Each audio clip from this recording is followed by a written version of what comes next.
Ogo Banya n'o ye dɔgɔnɔw ka ɲɛnajɛba ye min bɛ ɲɛnamaya san o san ni ye o taku 8 kɛnɛ sigilen ye.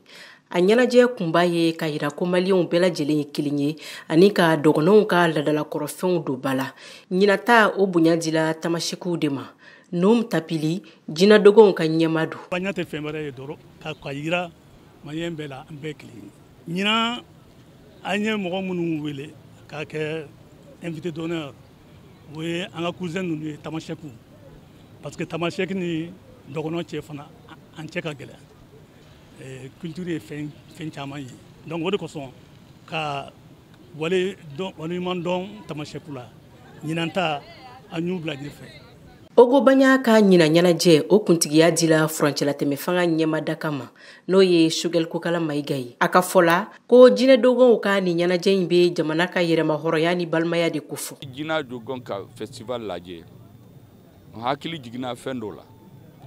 A y'a don le 14 janvier an kun bɛ ka souveraineté an ka Mali hɔrɔnya yɛlɛma hɔrɔnya k'a lasigi an ma parce que an ka jamanadenw u t'a fɛ maa wɛrɛ k'u mara.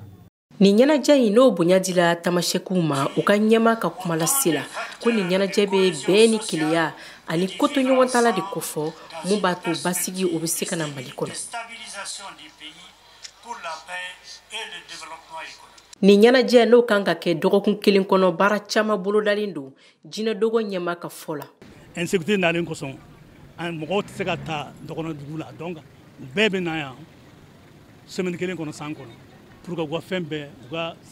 An b'aw ladɔnniya ka fɔ jinɛdɔgɔn ka ni ɲɛnajɛ belebele in a bɛ kɛ san o san place du cinquantenaire la Bamako. Mariam Kuyate ka lasigi do Bamako, VOA Bambara.